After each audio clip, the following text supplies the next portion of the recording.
Le rubis est la pierre précieuse la plus rare aujourd'hui.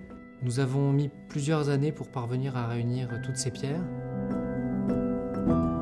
On est toujours émerveillé et étonné de réussir à réunir un lot de cette qualité parce qu'il est constitué de 115 rubis de tailles différentes pour un poids total de plus de 150 carats. Mais nous avons réussi à avoir une homogénéité de couleur totale. Ce sont les premières pierres des gisements du Mozambique. Elles sont étonnamment cristallisées, avec une densité de matière, une brillance et une réflexion exceptionnelle. On est vraiment sur le côté vivant du rubis. Ce lot va guider la création d'une des montres bracelets les plus incroyables que j'ai jamais vues.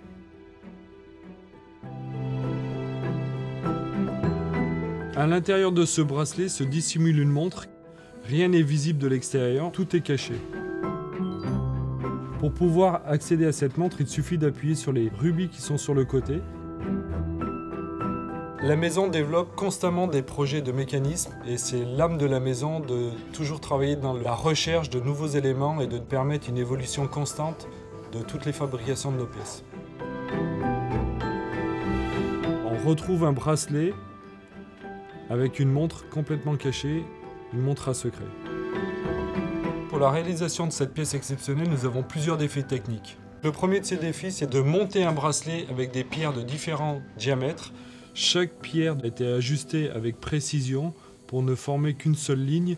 On a l'impression que toutes les pierres sont de même taille et de même diamètre. Si on prend les pierres une par une, elles sont chacune particulières. Et le fait de les sertir ensemble comme ça, les fait jouer ensemble et on dit qu'elles se chauffent entre elles, qu'elles échangent leur couleur et leur brillance.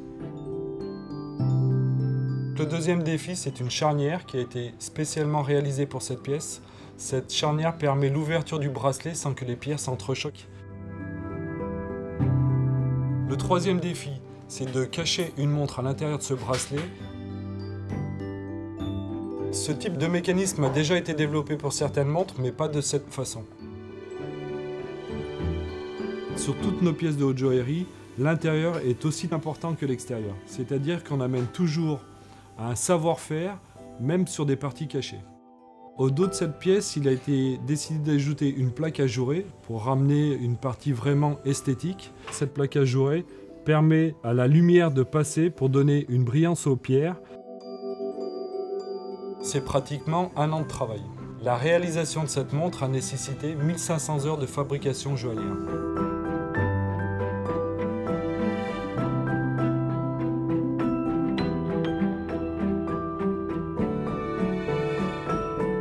Quand on trouve un lot de rubis aussi exceptionnel, on imagine la pièce sans savoir même à quoi ce lot va être destiné. Et quand on voit à la fin ce fabuleux bracelet, on est fier de faire partie de tous ces métiers qui, entre eux, arrivent à construire et à développer des objets aussi magnifiques. Pour moi, la réussite est totale.